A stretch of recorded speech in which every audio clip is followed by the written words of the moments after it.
some of the heat of re-entry. And so do not be surprised if this is not a very smooth flight on the way down. But again, this is intentional. We are trying to find what are the limits for a ship. How resilient are we to these different issues that could pop up? If we lose a tile anywhere in the vehicle, we want to know what that ultimate impact is going to be. So we've got a couple missing. We had a bunch pulled over the primary fuel, the LOX tanks, everything. This one, we've got a tile missing right on top. So that's going to see some of the highest temperatures during this re-entry, and there's just bare steel right underneath it. So we're going to see if Starship's robust enough to pull through that. Also have some tiles missing around the aft flaps, specifically on the leading edge. So again, we're getting a really good look right at the leading edge. That's getting really intense heating. So again, gonna see if it can make it through. See if all the flaps hold on, see if Starship holds together. But definitely could be a bumpy ride, but this is why we're flying. This is why we're flying in this part of the world. This is why we're putting Starship through these flight tests to really understand what its limits are. So we can then move on to the next thing. Just gonna be bringing ships back to the launch site for a catch. But for now, still on this suborbital, the light show continuing. Keep following it in. I think we got about 15 minutes until splashdown. Yeah, Dan, it looks, you can see our speed our speed indicator in the bottom left there. It looks like we're starting to scrub off velocity a little bit quicker. Ship is entering the peak heating phase of flight.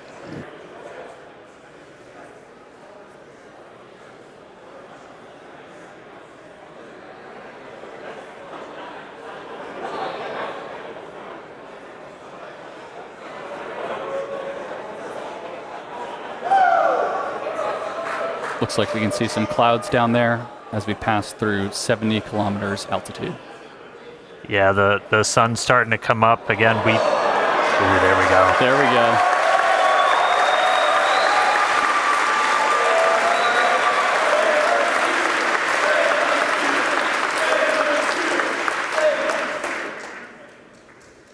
Skirt is intact so far this time. If you watched Flight 10, you saw we entered with a little bit missing. That was ultimately traced to a little bit of buildup. We dumped prop on the way. We had a little bit of solid propellant buildup, and then either static discharge or the plasma ignited it, took out a tiny bit of that skirt, some of the aft flaps, but Starship, again, was able to fight through it, make it all the way to that landing burn. We addressed that, changed some of our prop dump con-ups, though, so should not be seeing that this time around.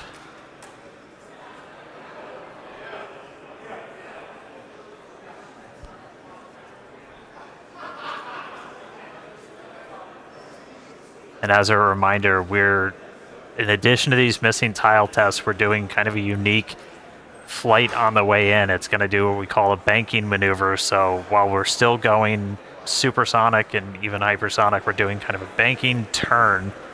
And then we'll do a pretty aggressive turn right as we get into the subsonic and start doing our belly flop. And that's designed to essentially be the approach that we would do on a return to launch site and a tower catch. So don't be surprised if we see the ship start to turn and make a few maneuvers as it makes its way down to the Indian. And fun fact, even though we're doing all this turning, we're essentially targeting the exact same spot in the Indian Ocean we went to last time.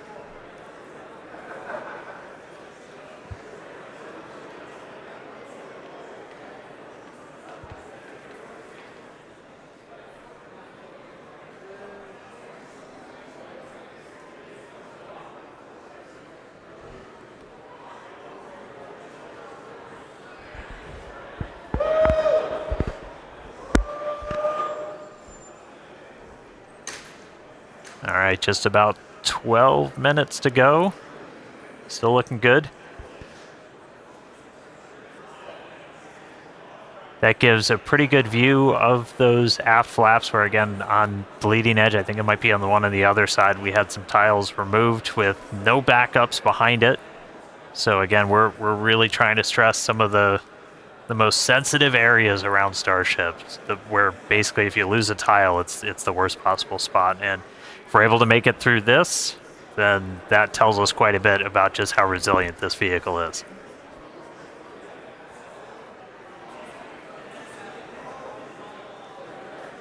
Yeah, and that shot we just had earlier was looking at what we call the business end of Starship with all the Raptor engines. And those are the engines that we're going to be expecting to light for that flip and landing burn, hopefully in about 10 minutes once we get through reentry. Yeah, there we go.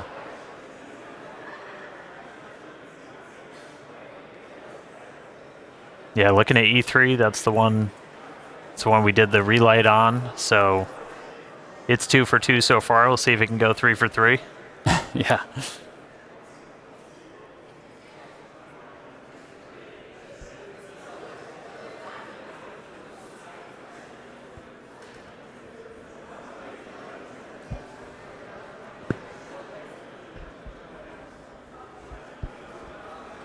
All right, we can see that speed just continue to bleed off under 20,000 kilometers an hour.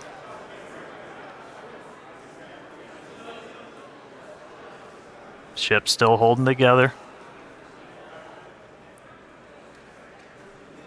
Yeah, and if you look in the bottom right, looks like we've made it all the way to the Indian Ocean. We're coming up kind of near Australia, the west side of Australia there, so pretty crazy. We're only 56 minutes in, and we've made it all the way, halfway around the world.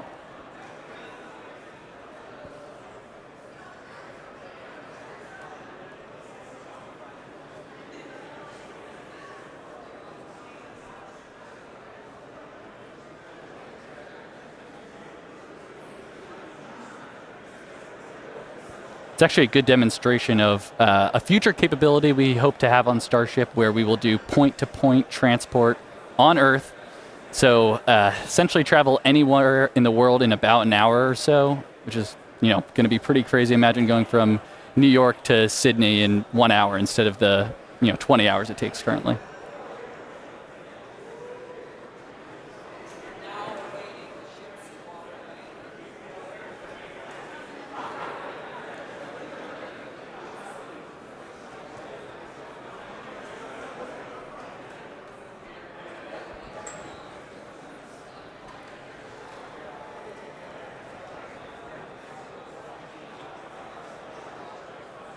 And a reminder, so this camera is, we see some of the heat rate picking up a little bit.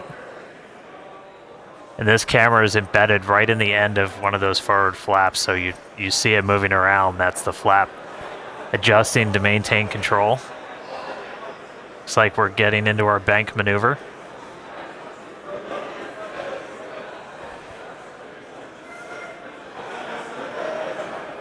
Now power sliding through the atmosphere. External temperatures are coming down.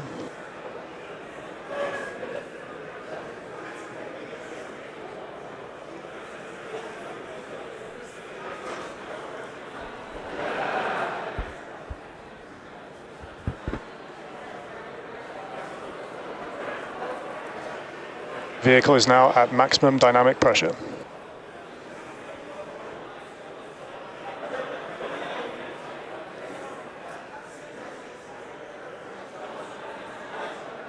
All right, that was basically our reverse max Q, so most aerodynamic stress that it's going to see during reentry, we just passed through it. So we're past that, we're past peak heating. Ship's still holding together. So we're currently in this bank maneuver. We're gonna see it kind of roll over and do a pretty significant shift as we get down closer to the subsonic speeds.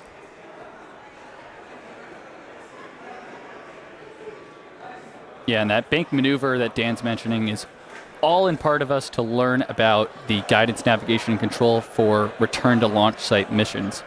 So in the near future, we're hoping to return the ship back to the same pad we just took off on 59 minutes ago, and we've got to do some of these pretty dynamic bankings to make that trajectory work out.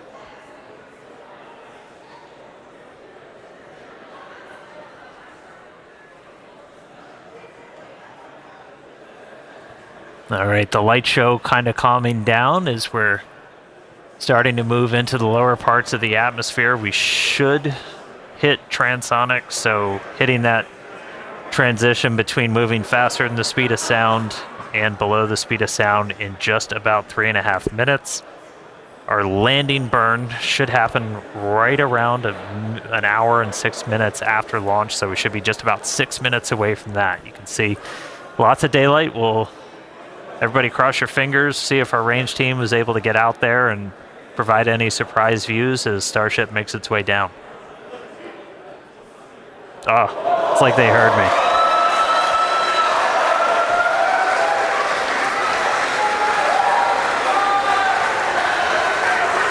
Ready and waiting, let's go. Dan, you just spoke that view into existence there. And again, all brought to us by Starlink. Maneuver has started. All right, there we go. So we're now starting into our really heavy bank maneuver. And this does almost like a half circle loop to our actual trajectory. We're heading to the same exact splashdown point, but we're kind of doing a more roundabout way to get there, where it's this kind of big, long half-moon loop and then a really aggressive kind of twist right at the very end. And that would line us up with the launch tower. Starship, on a return to launch site, would fly over the tower, do a quick landing burn flip, and then come down for catching the arms.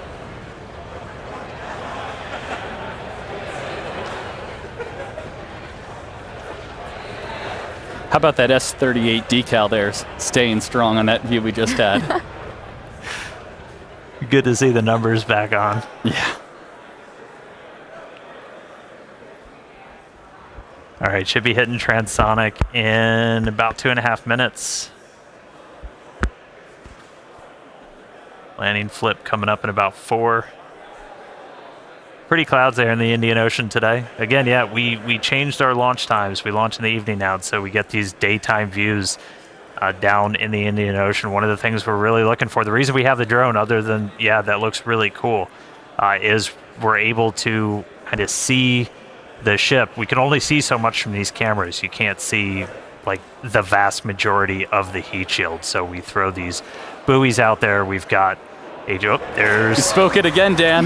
There it is. They're playing with me in the control room. All right.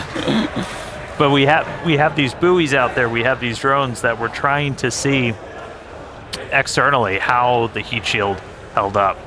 Everybody saw from Flight 10 it had a little bit of a paint job, a little bit of a reddish hue. That was from those metallic tiles that we had tested. Kind of oxidizing really rapidly in that plasma and then spreading those little oxide particles all over the heat shield. No metal tiles on this flight, so not expecting to see that. Dynamic pressure is coming down.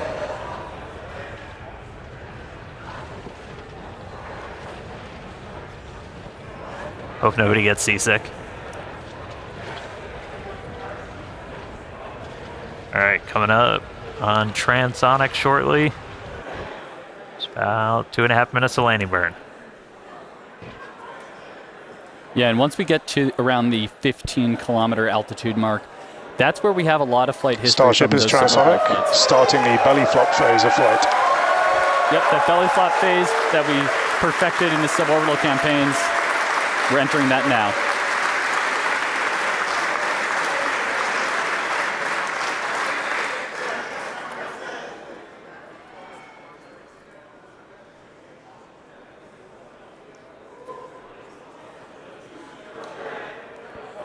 Right, starting to get those Raptors ready. Should be 2 minutes away from landing burn. Again, we're going to do a flip. After we ignite those engines, we'll go from 3 down to 2 for the final phase of the landing burn and look for another soft splashdown, hopefully by our buoy and drone, which are hanging out, ready and waiting for a ship.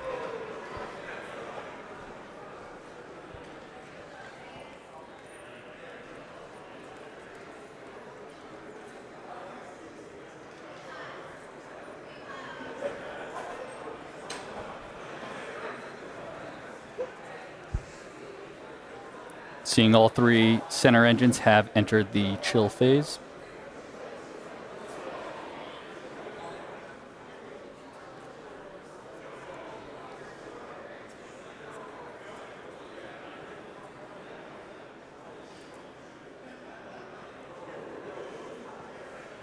All right, less than a minute to go. The ship is making its turn for final approach. And here's this kind of aggressive final turn that would essentially position it so it's right behind the launch and catch tower.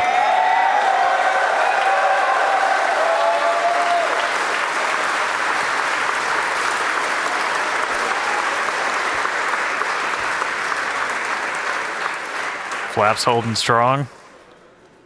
Landing burn in just under 20 seconds.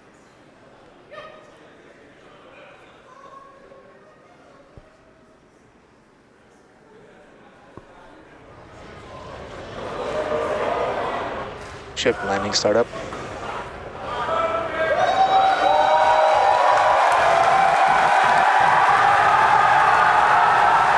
There's our landing burn. Three down to two. Starship has landed.